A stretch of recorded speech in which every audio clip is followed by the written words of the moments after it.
안녕하십니까. 김광수 소장입니다. 3월 동영상 두 번째 동영상, 회차로는 26회 동영상이 되겠습니다. 주제는 그리스 사태의 진실에 관한 건데요. 26회 동영상에 대해서 이제 시작을 해보도록 하겠습니다. 이미 이제 그리스 사태가 어떻게 지금 진행되고 있는지에 대해서는 각종 언론 보도 등을 통해서 아마 대부분 알고 계실 거라고 생각합니다. 또 경제 시평을 보시는 분들은 지금 이제 경제 시평 1회차가 나갔고 이제 2회차가 또 나갔을 거. 이 동영상을 보실 때쯤에는 2회차도 다 나가 있을 겁니다. 그래서 경제 시평을 보시는 분들은 시평을 통해서도 그리스 사태가 지금 어떻게 진행되고 있고 하는 걸 아마 아실 거라고 생각을 합니다. 오늘은 그 경제 시평에서 설명한 내용의 일부를 중심으로 해서 그리스 사태에 대해서 말씀을 좀 자세하게 드려보도록 하겠습니다. 그리스 사태는 다들 아시는 것처럼 2008년 이제 글로벌 금융 위기가 발생한 후에 이제 그리스라든지 포르투갈 아일랜드를 중심으로 해서 이른바 정부 채무가 폭증해가지고 발생한 이제 이른바 이제 채무 위기 또는 정부 재정 위기이죠. 그래서 그리스 사태의 지금 핵심은 정부 채무가 너무 많다라는 데 있습니다. 도대체 그리스 정부의 채무는 얼마나 되는가를 한번 살펴보면 이제 이 화면을 보시면은 2006년부터 이제 2014년 말까지의 이제 그리스 정부의 채무를 나타내는 게 표인데요. 벌써 2006년 금융위기가 발생하기 전에도 그리스 정부의 채무 규모는 2,100억 유로에 달하고 있습니다. GDP를 기준으로 하면은 GDP의 약 110%에 해당하죠. 그러니까 사실 그리스는 금융위기 전에도 이미 정부 채무가 상당히 위험 수위를 넘어서서 과다한 상태에 있었다라는 걸 알 수 있죠. 근데 이제 문제는 뭐냐면은 이건 이제 2008년 금융위기 이후에 이제 그리스를 비롯해서 이제 정부 채무 위기가 표면화되고 2010년에 이제 구제금융을 실시한 후에 그리스 정부가 발표한 여러 각종 통계들이 특히 이제 정부 채무라든지 정부 예산 재정이라든지 하는 이런 재정 관련 통계들이 전부 엉터리가 많았다라는 것이 이렇게 드러났습니다. 그래서 그런 것들을 상당히 조금 이제 수정 내지 보완한 이렇게 통계치라고 이렇게 보시면 됩니다. 그래서 이미 이 금융위기 이전에는 그리스 정부 채무가 이렇게 축소돼서 이렇게 발표됐고 또 그리스 정부의 연간 재정 적자 폭도 굉장히 적은 걸로 이렇게 조작돼 가지고 발표가 됐었죠. 그래서 그 당시에는 그리스 경제가 그렇게 큰 문제가 있을 거라고는 생각을 다들 하지 못했었죠.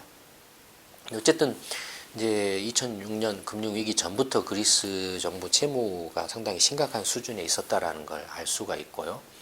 그래서 이제 2010년에 이른바 이제 그리스 1차 구제금융이 시행이 되죠. 이제 유럽연합, 특히 이제 유로그룹이죠. 유로화를 사용하는 국가들로 구성된 이제 유로그룹과 유럽연합과 그다음에 유럽중앙은행, 그다음에 이제 IMF 이 세 개의 트로이카라고 부르는데 이 트로이카에 의해서 이제 구제금융이 실시가 됐죠. 그래서 2010년에 구제금융을 할 때에는 1,100억 유로 정도 이제 했고, 근데 구제금융을 2010년에 했는데 구제금융을 할 당시에도 지금 그리스 정부 채무가 거의 3,100억, 200억 유로에 달하고 있었고, GDP 대비로는 130%대에 이르렀죠. 근데 구제금융을 하기 전에는 구제금융이 없다면은 그리스 정부 채무 비율이 200%를 넘을 거다. 뭐 이렇게 이제 예상들을 했었죠. 그래서 1,100억 유로에 달하는 이제 구제금융을 해서 이제 그 결과로 130%까지 지금 내려갔다라는 걸 나타내고 있죠. 근데 1차 구제금융을 한 후에도 계속 그리스 정부 채무가 계속 늘어나가지고 2011년에는 다시 그리스 정부 채무가 이제 3,500억 유로를 넘는 수준까지 달했고 GDP 대비로는 뭐 이렇게 170%를 넘는 그런 이제 상황이었죠. 그래서 이제 뭐 그리스가 이제 파산을 할 거다라는 그런 파산할 수밖에 없다라는 그런 이야기들이 많았는데, 그래서 어쩔 수 없이 다시 이제 2차 구제금융을 했습니다. 2차 구제금융을 할 때는 여기 설명은 조금 이제 그 당시에 이제 그 언론에 또는 그 구제금융 할 초기 단계에서 나왔던 이야기들이고요. 실제 최종적으로 구제금융을 한 것은 전체적으로 한 1,300억 유로에 달하는데요. 그래서 1차 구제금융 1,100억 유로하고 2차 구제금융 1,300억 유로를 합쳐서 토탈로 2,450억 유로 정도를 이렇게 구제금융을 했습니다. 그러니까 1차 구제금융 기한이 끝나기도 전에 문제가 심각해져 가지고 1차 구제금융 자체를 다 완전히 시행을 못하고 1차 구제금융 이외에 추가로 1,300억 유로를 더 한 거죠. 근데 이제 2차 구제금융을 했는데 2차 구제금융 때 했던 그 2차 구제금융 때의 특징 중에 하나는 민간 투자자들이 보유하고 있던 그리스 국채 보유 액을 85%를 전부 깎아버렸습니다. 그러니까 무슨 이야기냐면 이제 뭐 예를 들어서 뭐 골드만삭스라든지 아니면 그리스 시중은행이라든지 아니면 독일 뭐 이렇게 도이치방크라든지 뭐 이런 민간 그 이제 투자자들이 이제 그리스 국채를 보유하고 있는 그걸 이제 액면가를 100으로 했을 때 15%에 해당하는 금액의 신규 채권을 발행해 가지고 맞바꾸기를 해버렸어요. 그러니까 왕창 손해가 난 거죠. 그러니까 2차 구제금융 때 그 채무 탕감을 했습니다. 그때 그 채무 탕감할 때 이제 구제금융으로 필요한 자금이 한 290억 유로를 지원을 했는데요. 그러니까 그 유럽 금융 안정화 기금이라는 걸 그때 만들었습니다. 이 구제금융을 하기 위해서. 왜냐하면 구제금융을 해주려면 어디 돈이 있어야 구제금융을 해주잖아요.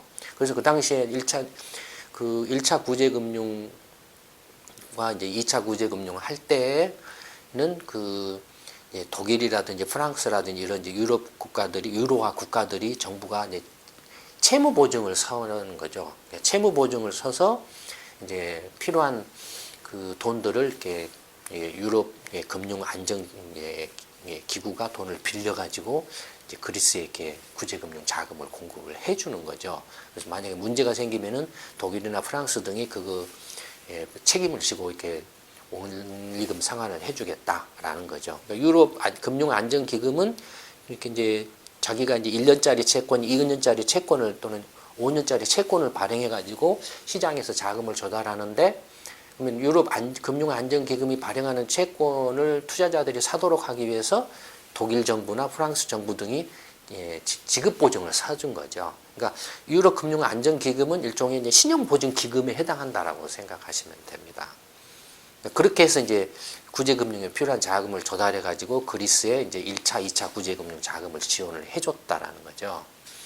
근데 해줄 당 1차 때는 그냥 이제 1,100억 유로를 그냥 넣어줬고, 2차 때는 어쨌든 이제 투자자 자기 책임의 원칙을 좀 이제 강조를 해가지고 방금 전에 말씀드렸던 민간 투자 기관들, 뭐 외국 투자 기관이나 그리스 시중은행들이나 뭐 이런 데들이 보유하고 있는 그리스 국채를 이제 85%를 탕감을 하고 나머지 15%만 유럽 금융 안정 기금이 발행한 채권으로 이렇게 준 거죠.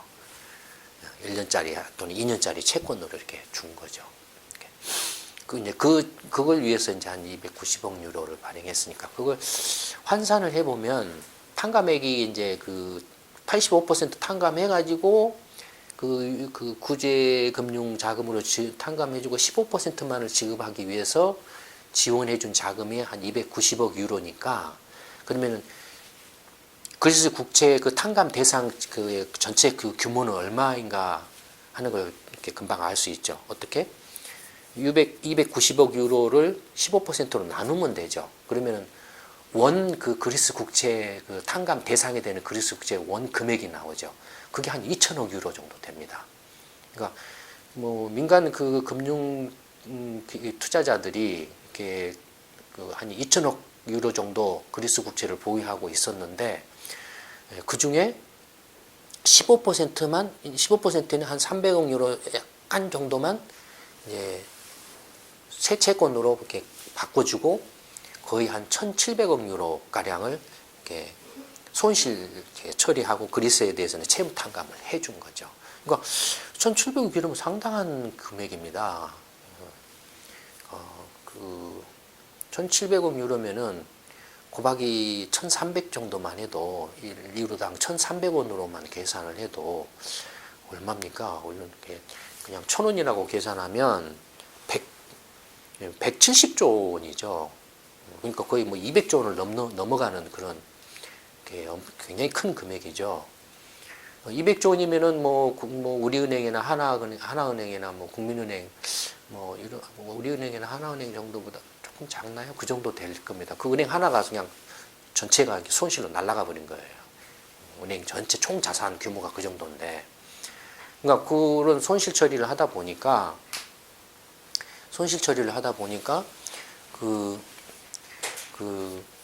유로권의 금융기관들이 또는 그리스 민간은행들이 부실화되겠죠. 손실 탕감을 해줘 버렸으니까, 투자해서 샀는데 못 받으니까.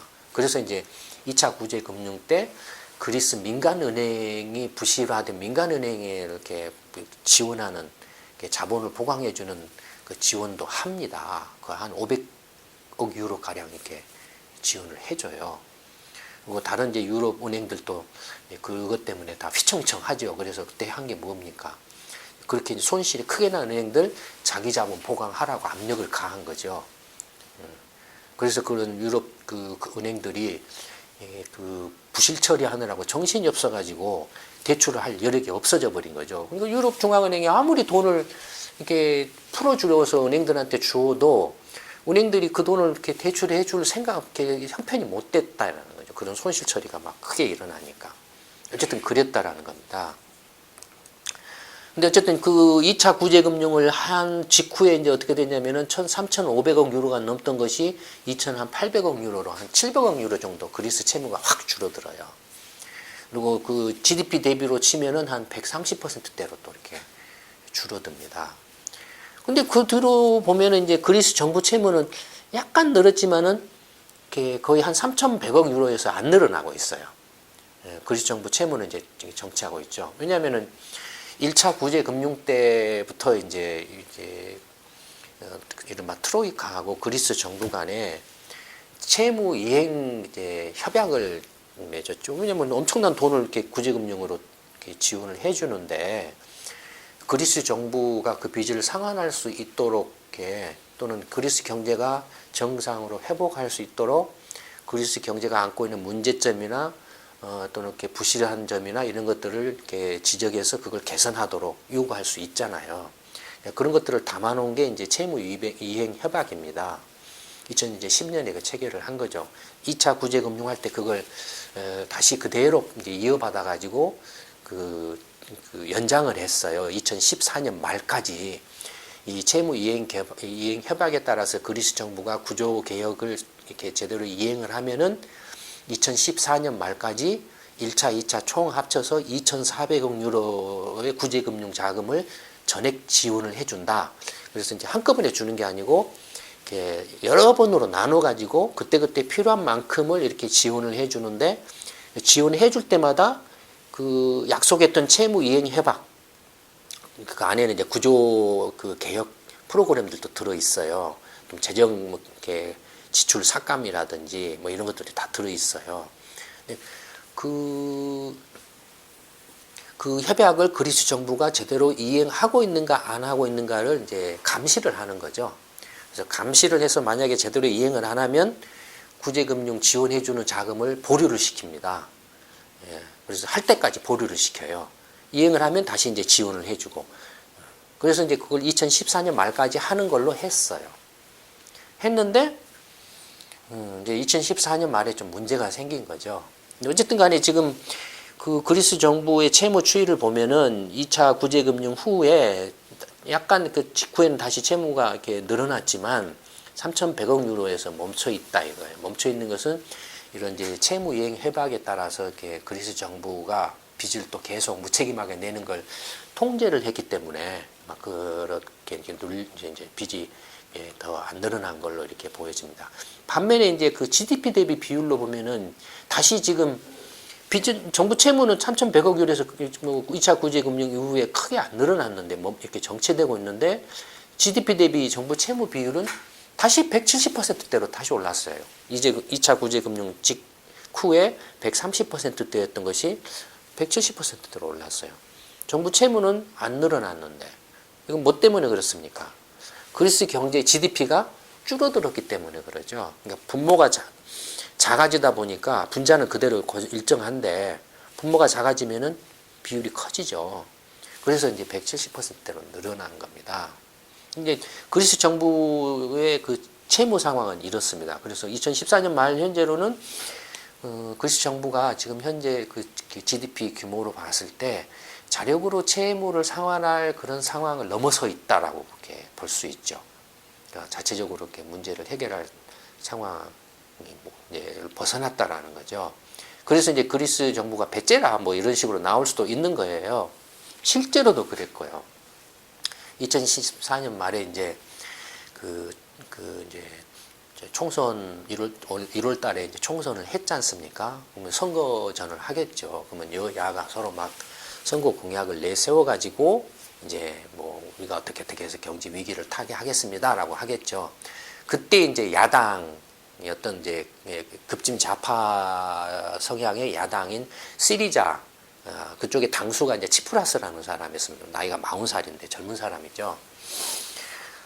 그때 이제 선거 공약으로 내세운 게 뭐였냐면, 우리 지금 그리스 경제가 이제 위기 수준을 넘어서서 파멸로 가고 있다. 지금 그리스가 더 이상 빚을 갚을 형편이 못 된다. 그리스 경제의 문제는 너무 지나치게 긴축을 이렇게 강요당한 데 있다. 그래서 경제가 계속 찌그러들어 가지고 GDP가 줄어들어서 빚을 갚으려고 해도 갚을 돈을 벌 수가 없는 상황이 됐다. 뭐 이런 식으로 이제 주장하면서 그래서 우리는 이제 그 트로이카에 대해서 채무 탕감을 요구하겠다. 그 다음에 그 구제금융 받을 때 약속했던 채무 이행 협약을 대폭 완화하거나 취소하도록 요구를 하겠다. 그거 안 지키겠다 이거예요. 이런 걸 공약으로 내세웠습니다. 그러니 어떻게 하겠습니까? 유로권이 이제 발끈하겠죠. 안 그래도 지금 상당히 채무 탕감도 해주고 실질적으로 이제 그 원금 상환 기간도 뭐 5년이나 10년짜리를 갖다가 30년 이상으로 막 이렇게 늘어놓고 액면은 그대로인데 액면이 그대로인데 기간을 늘리면 어떻게 됐습니까? 실질적인 탕감 효과가 있죠. 돈의 가치가 떨어지니까. 그 다음에 이자도 굉장히 싸게 해주고 그랬죠. 그러니까 할 수 있는 그 지원을 이렇게 많이 했다 이거예요. 유로권 입장에서는 독일이나 프랑스나 이런 입장에서는. 근데 독일이나 프랑스가 볼 때 문제의 핵심은 그리스 정부나 그 그리스 정치권의 무책임과 부도덕성에서 이렇게 문제를 해결하지 못하고 있는 것일 뿐이지 이게 유로권이나 트로이카가 그리스 경제를 망하게 하려고 무슨 채무 협약이나 구조 개혁이나 이런 것들을 부당하게 너무 그냥 막 이렇게 강압적으로 한 것 때문이 아니다라고 이렇게 이제 주장을 한 거죠. 그러면서 이제 서로 충돌이 일어난 거죠. 근데 어쨌든 그런 공약을 내세워 가지고는 이 시리자라는 그 야당이 그냥 이겨버렸어요. 선거에서 이겨버리니까 이제 어떻게 되겠습니까? 그러니까 선거 때 그런 공약을 내세웠는데 이미 2014년 말에 그리스 정부가 아까 말씀드렸던 것처럼 2차 구제 금융을 2014년 말까지 전부 2,400억 유로를 다 지원해 주기로 약속을 했었어요. 그 다음부터는 어떻게 하냐면은 그 2,400억 유로 내에서 이제 만기가 돌아오는 것들이 있으면 다시 재연장해서 지원해 주는 그런 방식을 취하죠. 추가로 더 해주는 게 아니고 2014년 말에 2,400억 유로를 딱 하고 나면 거기서 딱 끝나는 게 아니고 어떤 이제 그 지원금은 뭐 한 달짜리 대출금도 있을 거고 6개월짜리도 있을 거고 어떤 것은 5년짜리도 있고 어떤 것은 뭐 30년짜리도 있고 기한이 만기가 달라요. 그러면 한 달짜리 같은 거 금방 이렇게 상환을 해야 되는 만기가 돌아오잖아요. 그런 경우는 그리스 정부가 이제 제대로 채무 이행 협약을 준수하고 있는가 하는가를 확인해 가지고 다시 이제 재대출을 해주는 거죠. 재연장을 해주는 거죠. 그런 식이었는데 2014년 말에 이제 그런 공약들을 막 내세우니까 어떻게 하겠습니까? 유로권이. 그 다음에 이제 그리스가 제대로 채무 이행 협약을 정부가 준수를 안 한다 이거예요. 안 하면서 이제 선거 앞두고 그런 공약을 막 내세운다 이거예요. 그러니까 유럽 연합이나 트로이카가 그 2014년 말까지 그 2차 구제금융 전액을 지급하기로 약속했던 것들 중에 이미 지급한 것 말고 나머지 잔여분을 동결시켰어요. 동결시키고 그다음에 만기가 돌아온 것에 대해서도 재연장을 동결을 시켰어요. 그 금액이 한 70억 유로 정도 됐습니다. 그 금액이 이제 실제로 이렇게 그 2,400억 유로가 넘는 금액 중에서 실제로는 2014년 한 봄까지는 거의 대부분을 다 이제 그 지원을 해주고 한 18억 유로인가 19억 유로 정도만 이제 마지막 더 추가로 지원해 주는 것만 남아 있었어요. 그리고 나머지는 지원해 준 것 중에 일부 한 5, 60억 유로가 이제 만기가 돌아와서 재연장해 주는 그 두 개 합쳐 가지고 한 70억 유로 정도가 이제 2014년 말에 이제 그 해줘야 되는 상황이에요. 근데 그리스 정부가 그걸 갚을 이제 형편도 안 되고 또 이렇게 보면은 갚을 생각조차도 안 하고 하니까 이제 동결을 했죠. 그러니까 이제 그리스 정부가 유럽연합이나 트로이카에게 요청을 했죠. 2달 동안 연장을 해달라고. 그 구제금융 지원 기간을 2달 동안만 연장을 해달라고. 그럼 만기가 돌아오는 것에 대해서는 2달 동안만 똑같이 연장을 해줘요. 그러니까 18억 유로는 그대로 놔두고 만기가 돌아오는 한 50억 유로는 2달 이제까지만 더 늘려서 연장을 해주고 2달 후에 이제 그 회수하는 그런 식으로 했어요. 2014년 말. 그러니까 벌써 2014년 말에 한번 2달 정도 이제 올 2월 말까지 연장을 해준 거예요. 이제 2월 말까지 연장을 해주면 그리스 정부가 그 채무 이행 협약을 준수해가지고 이제 그 문제를 해결해야 되는데 1월달 선거에서 야당이 이겨버렸어요. 이 채무 이행 협약을 파기하겠다라고 공약을 내세운 야당이 이겨버린 거예요. 그러니까 이제 문제가 다 틀어져 버렸잖아요. 그래서 이제 이렇게 그리스 야당 그 시리자나 치프라스 정권이 이제 협상을 하자라고 이렇게 이제 나왔죠. 그래서 이제 그 협상을 하는데 협상 시한을 처음에는 2월 16일까지로 잡았습니다. 2월 16일까지로 잡았는데 이제 협상을 하자고 이렇게 왔는데 그리스 그 지금 새 정부가 특히 이제 그 재무장관이라는 사람이 독일이나 프랑스나 유로권에서 볼 때 너 내 배째라 나 돈 없다. 돈을 주고 싶어도 돈이 없는데 나한테 어떻게 빚을 갚으라고 하냐. 정 그 조금이라도 받고 싶으면 채무를 확 깎아주든지 아니면은 뭔가 더 이렇게 우리한테 경제가 살아날 수 있도록 뭔가 이렇게 그 구조개혁이나 이런 걸 확 풀어주든지 뭐 해라. 뭐 이런 식으로 나와버린 거예요. 그러니까 이제 그래? 뭐 그러니까 그러면서 하는 말이 이제 니들 그렇게 안 해주면 우리 유로화 탈퇴하겠다. 뭐 이런 식으로 이야기를 한 거예요. 그러니까 독일이나 이런 데가 그냥 특히 독일이 그래? 너 탈퇴해. 한번 탈퇴해봐. 뭐 이렇게 나온 거죠. 근데 그리스가 유로화를 탈퇴하는 순간 그리스라는 나라는 망합니다. 망해요. 왜냐하면 그리스라는 나라는 뭐 이렇게 뒤에 나오지만 자력으로 먹고 살 수 있는 나라가 못 됩니다.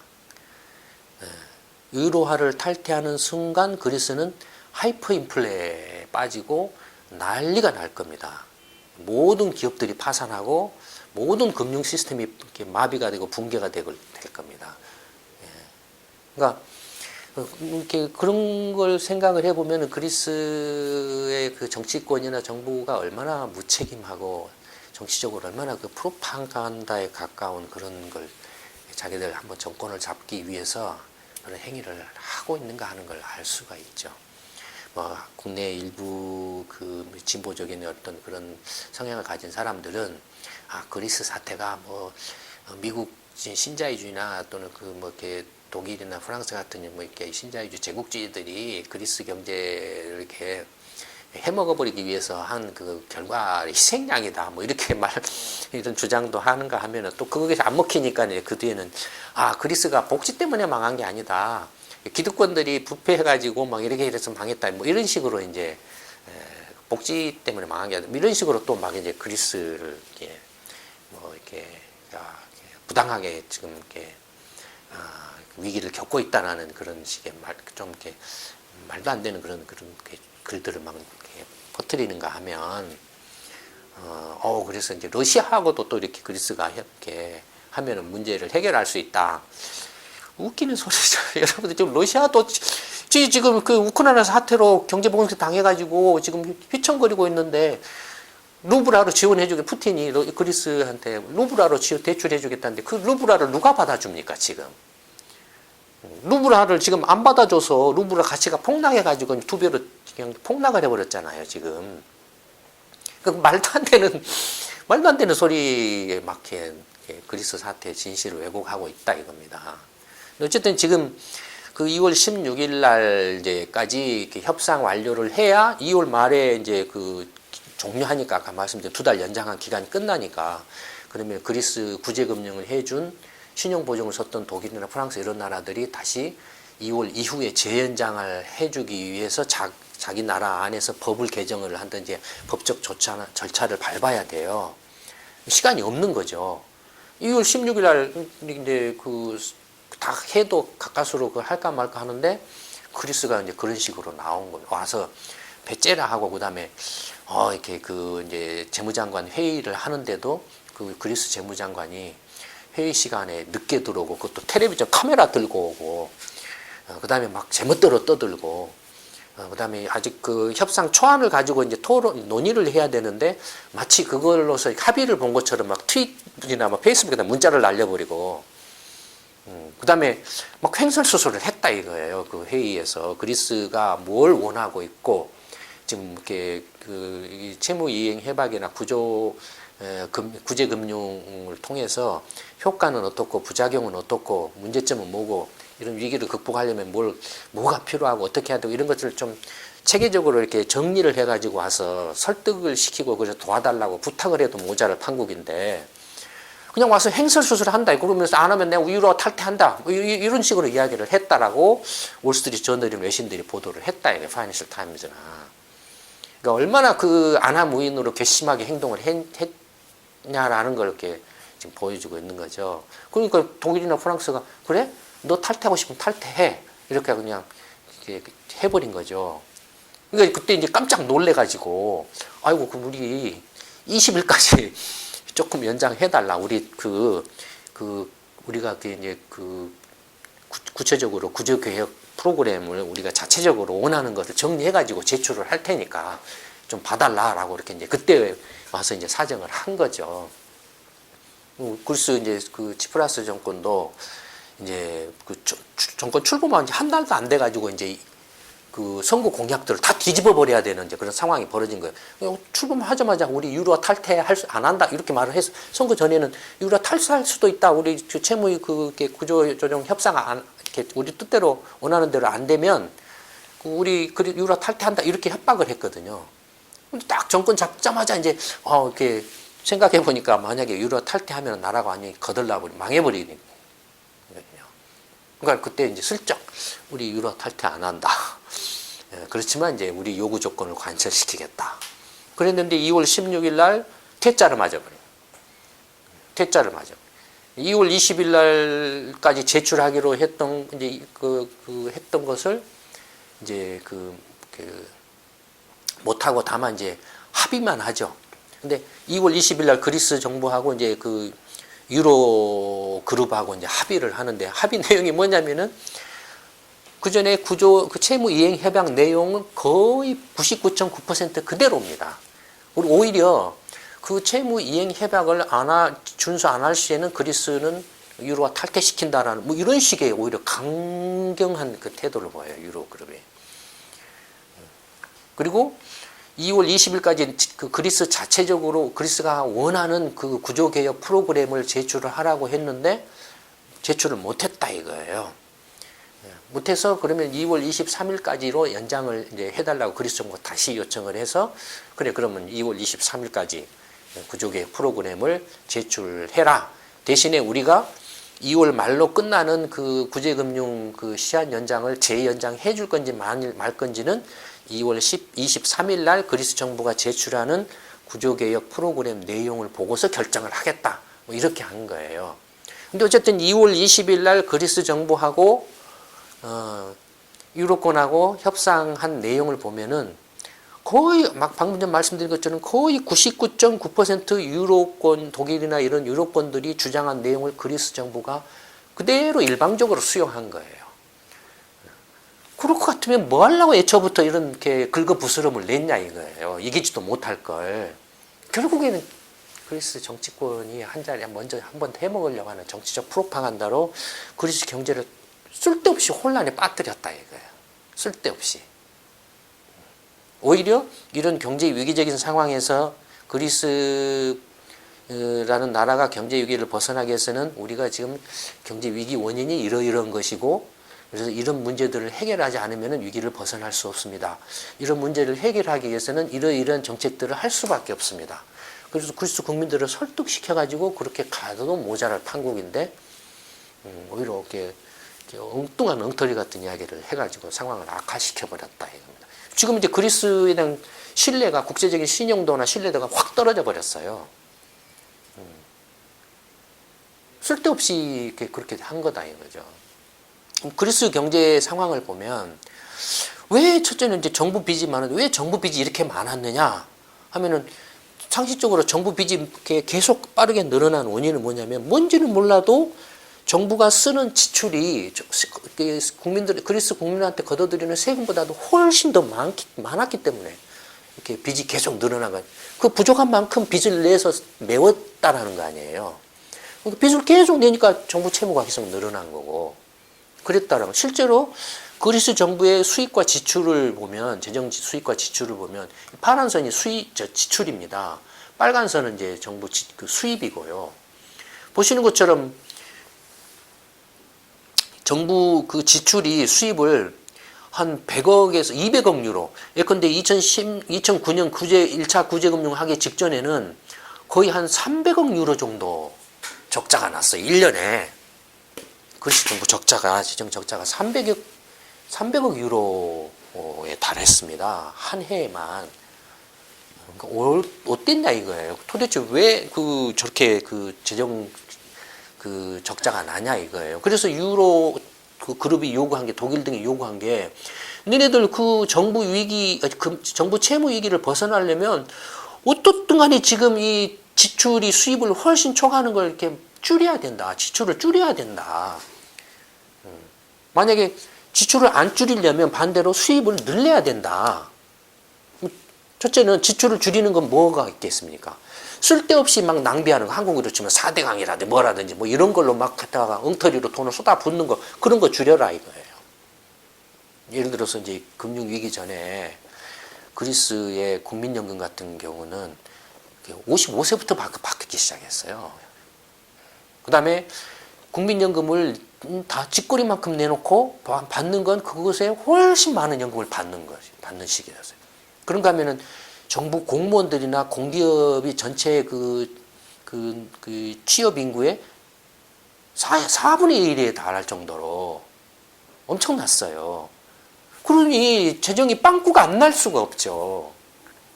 그러면 이런 재정 적자를 줄이려면은 지출을 줄이든지 아니면 수입을 늘리든지 둘 중에 하나예요.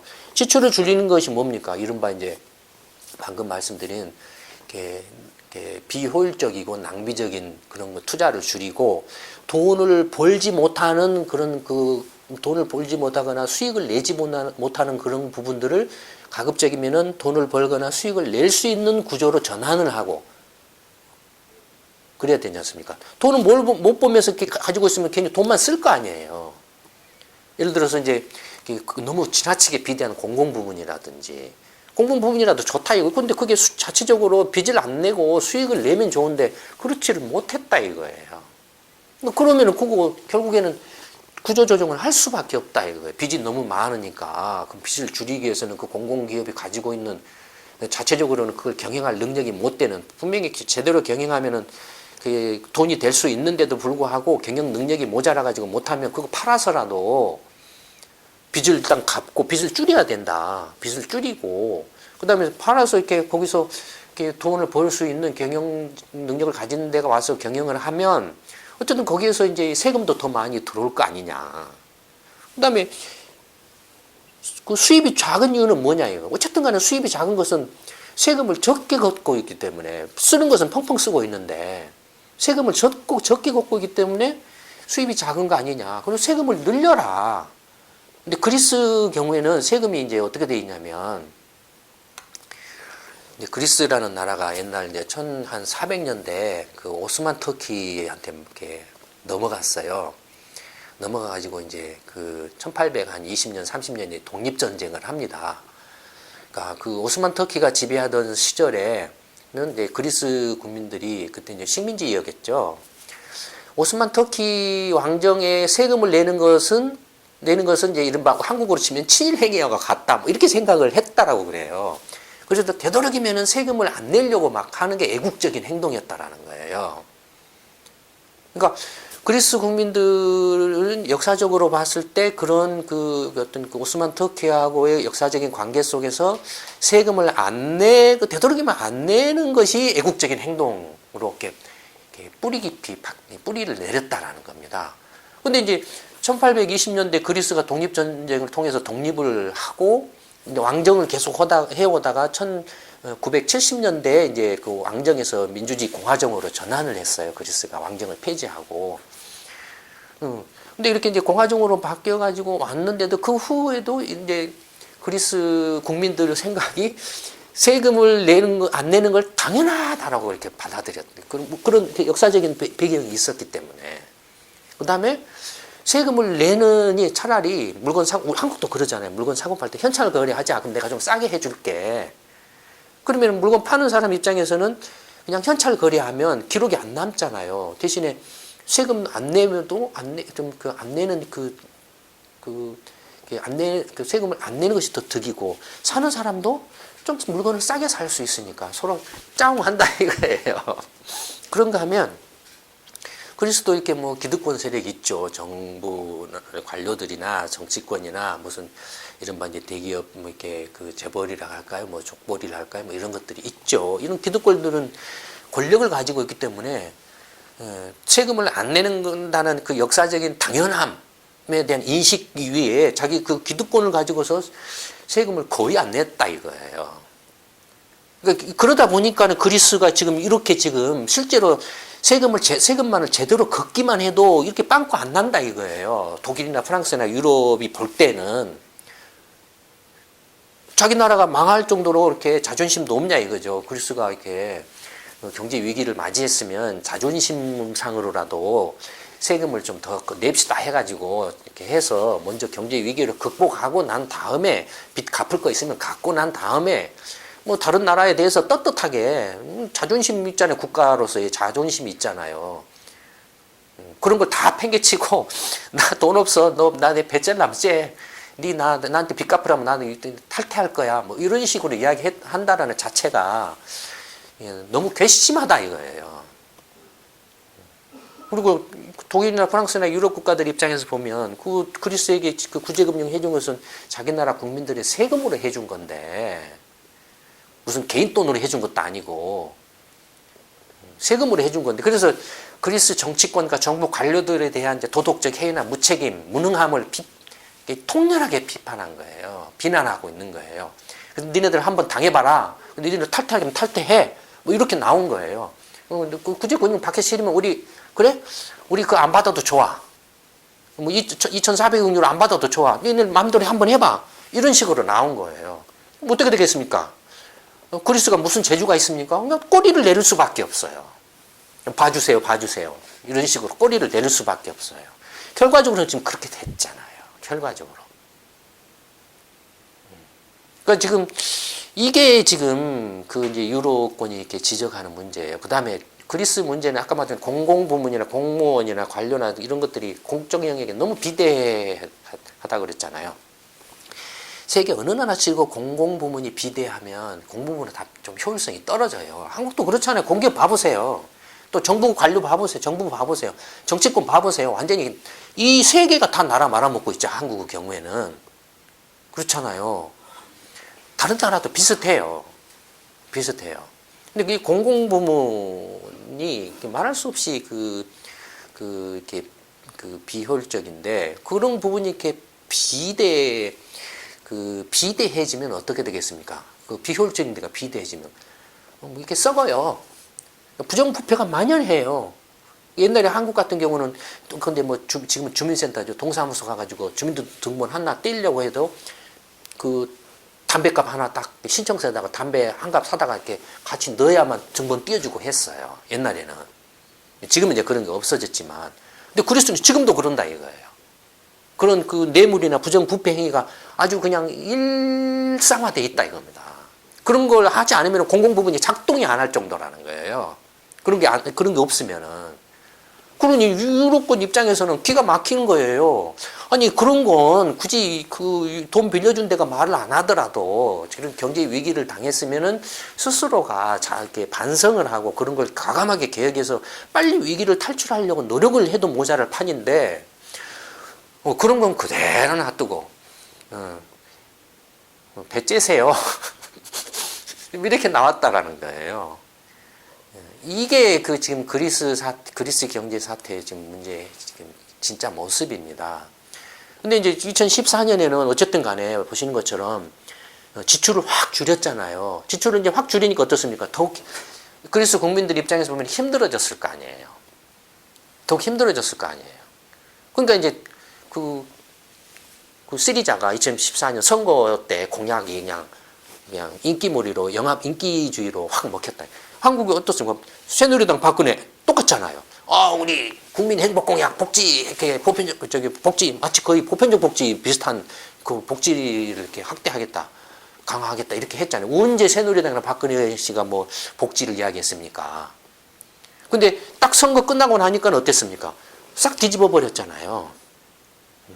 그러니까 결과적으로는 뭐 그런 거하고 같다 이거예요. 그러니까 일단 힘들어지니까 그런 엉터리 프로파간다 공약을 딱 내서가지고 정권을 잡고 나서는 딱 돌아서서는 이제 정권 잡고 나니까 우리 유라 탈퇴하면 안 될 것 같습니다. 세금 더 내야 될 것 같습니다. 우리 협상하기 좀 힘든데요. 뭐 이런 식으로 이제 다 뒤집는다 이거예요. 똑같아요. 이게 그리스나 한국이나 그런 점에서 보면 똑같아요. 그렇다 이거예요. 근데 어쨌든 지금 이제 그리스 경제가 있는데 그리스 경제가 그러면 스스로 자체적으로 경제 위기를 벗어날 수 있느냐 없느냐를 한번 이제 살펴보면 첫째는 그리스 경제 구조, 그리스 경제 구조를 보는 것은 그리스 경제가 돈을 벌 수 있는 경제 구조이냐 아니냐를 보는 거예요. 그래서 그걸 위해서 이제 산업별 GDP를 한번 보는 겁니다. 산업별로 농림수산업, 그다음에 이제 관공업, 제조업, 건설업, 도소매 운수, 뭐 이렇게 창고업, 그다음에 이제 뭐 부동산, 뭐 개발, 뭐 중개업, 그다음에 그 공공행정, 국방, 보건, 복지, 의료, 뭐 기타 예술, 뭐 이런 것들로 쭉 있는데 보세요. 뭐가 제일로 큽니까? 도소매 운수, 창고, 뭐 이런 것이 제일로 크죠 비중이. 이건 뭡니까? 그리스 경제가 관광이 주력 산업이고 그다음에 또 뭐가 있습니까? 선박, 그리스 선적, 그리스 선적은 뭡니까? 이렇게 선박에 관한 규제가 없는 나라죠. 세금이 없는 나라죠. 그렇죠? 파나마 선적, 그리스 선적 하는 나라도 이렇게 선박 등록에 대한 세금이 싼 나라예요. 그러니까 그런 것들이 주력 산업이에요. GDP가 제일로 크고 그 다음이 많은 게 뭡니까? 공공행정, 뭐 국방, 보건복지, 의료, 서비스, 뭐 이렇게 국방 같은 데서 나토 관련해가지고 뭐 이러쿵저러쿵 이야기하고 있는데 어쨌든 간에 나토 가맹 유럽연합 회원국으로 나토에 가맹 회원이 돼서 서로 간에 이렇게 이제 역할 분담을 하는 거고 그 역할 분담 그 과정에서 그리스 정치권이나 정부가 그걸 제대로 했느냐 못했느냐는 그리스 정부하고 정치권의 문제지. 그러나 어쨌든 간에 지금 그 GDP로 보면은 지금 이 도소매 운수 창고 뭐 이렇게 하고 공공행정 국방 뭐 보건 의료 이 두 개가 가장 비중이 크다. 그 다음에 이제 부동산 개발, 중개 뭐 이런 거예요. 이게 주력이에요. 이 돈을 벌 수 있는 산업입니까? 봐보세요. 먼저 그리스 선박 그건 어떻습니까? 지금 세계 조선업이나 이렇게 불황이죠. 지금 한국 이렇게 조선사, 조선 뭐 현대중공업, 삼성중공업 다들 휘청거리고 있잖아요. 그 다음에 뭐 현대해운이라든지 한진해운이라든지 어떻습니까? 다 휘청거리고 있죠. 지금 경기가 안 좋아가지고 교육이 안 늘어나니까 선박들이 남아 돌아요. 그냥 텅텅 비어 있어요. 운송할 물건이 없어가지고. 그러니까 이렇게 어떻습니까? 확 죽어버리잖아요. 지금 GDP가. 그래서 주력 산업인 이런 것들. 그 다음에 그리스가 경제 위기에 빠져가지고 사회적으로 혼란스럽고 어수선하니까 관광을 잘 안 가요. 그래서 관광을 이렇게 위험하게 생각을 해요. 이렇게 확 줄어버린 거예요. 반면에 어떻습니까? 건설업도 이렇게 거품이 확 꺼져가지고 완전히 박살나고 있죠. 제조업은 지금 전체 GDP에 뭐 이렇게 한 10%도 채 안 된가? 뭐 그 정도 될, 10%가 못 넘어요. 반면에 공공행정, 국방, 보건, 의료, 복지 뭐 이런 쪽은 거의 별로 안 줄어요. 안 줄었어요. 그러니까 여기서 이제 적자가 막 나는 거예요. 이런 데서. 돈을 벌어야 될 주력 산업에서는 못 벌고 있고. 그 다음에 부동산 개발, 그 다음에 중개, 이런 데서는 또 안 줄어요. GDP가. 건설은 거품이 꺼져가지고 확 이렇게 가고 있는데. 그러니까 이건 뭐냐면 이런 산업 구조를 보면은 뭔가 지금 그리스 경제가 돈을 벌 수 있는 구조가 아닐 뿐더러 심각하게 지금 뭔가 뒤틀려 있다라는 거예요. 부동산을 가지고 있는 사람은 자기 뭔지는 몰라도 부동산 관련해서 자산 운영은 지금 그대로 이렇게 안 줄어들고 있다라는 건 기득권화돼 있다라는 걸 지금 시사를 하고 있어요. 그다음에 공공행정, 보건복지, 의료, 뭐 국방 이런 것들도 지금 구조 개혁을 못 하고 있다라는 거예요. 안 하고 있다라는 거예요 지금. 반면에 지금 이렇게 제조업이라든지 그 주력 산업인 이런 거라든지 나머지는 건설은 이렇게 그냥 확 날아가고 이런 것들은 다 돈을 버는 주력 산업들인데 돈을 버는 산업들은 그냥 확 죽어버리고 돈을 쏟아 부어야 되거나 기득권, 세금을 이렇게 좀 부동산 가지고 많이 부자들이 부동산 가지고 있을 거 아닙니까? 그걸로서 임대 수익이나 뭐 이렇게 개발 사업을 수익을 내고 있을 거 아닙니까? 그러면은 거기서 세금을 내 가지고 걷어 가지고 이렇게 해야 되는데 그런 걸 지금 안 하고 있다라는 걸 지금 단적으로 보여주고 있죠 이게. 그런가 하면 그리스 GDP를 또 지출별로 보면은 어떻습니까? 가계 소비가 70%를 넘습니다. 그 다음에 수출은 30%가 안 되고 수입도 30%고 정부 지출은 17%. 그러니까 그리스 경제는 어떻습니까? 내수 소비 경제예요. 내수 소비 경제로 이렇게 지탱해 가는 겁니다. 내수 소비 경제로, 근데 독일보다도 훨씬 내수 의존도가 높아요. 내수 소비 비중이. 그러면 어떻습니까? 돈을 벌어야, 그리스 국민들이 돈을 벌어야 소비를 해서 그리스 경제가 성장할 수 있겠죠. 근데 그리스 국민들이 돈을 어디서 법니까? 돈을 벌 데가 없어요. 지금. 앞에서 본 것처럼 돈을 벌 수 있는 데서는 지금 확 깨져버리고 있고, 기득권 있고, 이것도 다 기득권화돼 있고, 돈을 여기서는 계속 의료 갖다가 쏟아 부어주고 있고, 이런 상황이다 보니까, 그리스 경제가 이렇게, 가계 그 소비가 죽을 수밖에 없죠. 경제가 계속 깔아줄 수밖에 없어요. 이런 구조. 그런가 하면은, 그 실업률과 취업률을 보면은 뭐 이제 실업률은 지금 경제 위기 전에는 10%를 전후였다가 위기가 나서부터 급증해가지고 거의 한 27, 8%까지 치솟았다가 이제 그 다시 좀 하락세로 반전하고 있죠. 지금 2014년부터. 그러니까 이제 꼭지점을 지났다 이거예요. 그리스가. 취업률도 뭐 50%를 밑도는 수준에서 이렇게 쭉 오다가 쭉 떨어져 가지고 30%, 40% 밑으로 떨어진 상태다 이거예요, 지금. 근데 여러분 여기서 한 가지 봐보세요. 그리스 취업률이 50%가 안 돼요. 금융위기 2001년부터 이제 2014년까지인데 50%가 안 돼요. 이 취업률이 50%가 안 된다라는 것은 있을 수가 없습니다. 독일이나 유럽이나 프랑스 등, 독일이나 프랑스나 이탈리아 이런 뭐 스페인 이런 나라들 경우에도 아무리 나빠도 스페인 같이 이렇게 실업률이 뭐 25%를 넘어가도 그리스처럼 취업률은 55%를 넘습니다. 60한 3, 4%에서 55%까지 떨어져 있지만 55%를 넘어요. 이탈리아도 마찬가지고 대체적으로 60%를 넘습니다. 취업률은. 근데 그리스는 금융위기 전부터 취업률이 50%를 넘지를 못해요. 이건 뭘 말합니까? 취업률이 50%를 넘지 못한다면. 보통 평균적으로는 62, 3%이 정도인데 62, 3% 높으면 65%이 정도인데 50%가 못 된다라는 것은 거의 한 13, 4%, 15%가량 지금 취업률이 그리스만이 홀로 낮다라는 거예요. 이건 뭘 말합니까? 그리스 일자리가 없어서가 아니라 사실은 이만큼이 지금 탈세를 하고 있다라는 표시죠.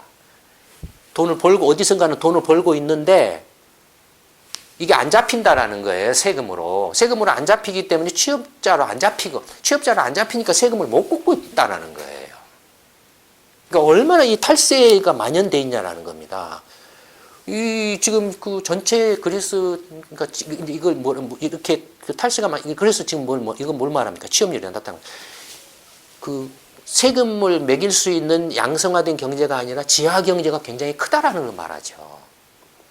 그 실제로 그리스 지하 경제는 뭐 그리스 전체 GDP의 한 4분의 1 정도에 해당한다. 뭐 이렇게 말을 하고 있는데 취업률을 기준으로 하면은 보통 정상적으로 하면은 60%라고 가정을 했을 때 50%니까 지하 경제 규모가 6분의 1이죠. 그러니까 한 6, 7% 정도. 그러니까 얼추 한 20% 가까이가 지하 경제라고 보여지죠. 이 취업률 하나만으로도 그걸 추론할 수 있다 이겁니다. 그러니까 그리스가 지금 채무 위기라고 하지만 이런 그 지하 경제라든지 탈세를 막기만 해도 지금 유로권으로부터 구제금융 받는 그 채무 상환이나 원리금 상환이라든지 아니면 경제 위기를 벗어날 수 있다 이겁니다. 있다 이거예요. 네. 그다음에 이제 마지막으로 경상수지를 보면 이제 수출입이죠. 어떻습니까? 2004년부터 나오고 있는데 예, 이게 파란 선이 이렇게 뭡니까? 이제 표시가 좀 잘못됐는데 이게 수입이 있고 이게 수입액이고 이 빨간 선이 이제 수출을 나타냅니다. 그러니까 뭐 수입 수출의 표현이 경상수지이기 때문에 부적절한데 이제 파란색이 이제 지출이죠. 지출이고 빨간색이 이제 그 그리스가 벌어들이는 수입입니다. 대외 상품이라든지 서비스라든지 아니면은 소득 뭐 이렇게 이자 배당 소득 같은 걸 서로 주고받고 하잖아요. 그러면 그리스가 다른 나라에 대해서 지급하는 것이 이제 이렇게 높고 다른 나라로부터 받아들이는 수입은 이렇게 작고 그래서 만성적으로 이 경상수지 적자를 내고 있는데 경상수지 적자 폭이 얼마나 되냐면은 2008년에는 1년 한 해만 해서 300억 유로를 넘었습니다. 아까 그 가계 소비가 70%를 넘어서 이렇게 내수 의존형 경제라고 그랬죠. 이 내수는 어떻게 떠받치고 있냐면은 그리스가 이렇게 수입을 왕창 해가지고 지금 떠받쳐 왔다라는 거예요. 그거 수입 왕창 해왔는데 그 돈은 빚을 내서 했다라는 겁니다. 빚을 내가지고. 빚을 내서 이렇게 그리스 국민들이 내수 소비를 했다라는 거예요. 이런 것도 사실은 복에 따라서 흥청망청이다 이거예요. 복에 따라서. 그렇지 않습니까? 실제로 그리스가 금융위기 전에는 고소득 국가였습니다. 고생산 국가, 고부가가치 창출 국가가 아닌 고소득 국가였어요. 벌이가 그렇게 마땅치 않은데, 그러니까 고소득의 원천은 뭐였습니까? 빚이었죠. 예, 세금을 안 걷는 대신에 빚으로, 재정 적자로. 예, 수출은 적은데 수입을 왕창 해서 경상수지 적자. 다 빚이었죠. 빚으로 고소득을 누려왔다라는 겁니다. 근데 그것이 금융위기를 계기해서 확 깨져버린 거예요. 그러면은 그걸 이렇게 이제 구조 개혁을 해야 되는데 재정 적자도 줄이고 경상수지 적자도 줄이는 구조 개혁을 해야 되는데 그걸 2011년까지 안 했다 이거예요. 2012년에 들어서 이제 그리스 경제가 가라앉으니까 이제 누가 어떻습니까? 그 지출이 계속 줄어들 수밖에 없죠. 물건을 누가 이제 그리스한테 잘 안 팔려고 한다 이거. 대금을 못 받으니까 또 이렇게. 그다음에 뭐 그리스도 이렇게 이제 수입할 수 있는 돈이 없으니까 수입도 줄어들 거다 이거. 그래서 지금 적자가 줄어든 거예요. 이렇습니다. 예. 그리스 경제 성장률을 보면 어쨌든 간에 2010년부터 이제 그 금융위기 때부터 마이너스 성장을 계속 하다가 2014년부터는 이제 바닥권을 벗어나려고 하는 그런 모습을 보이고 있습니다. 예.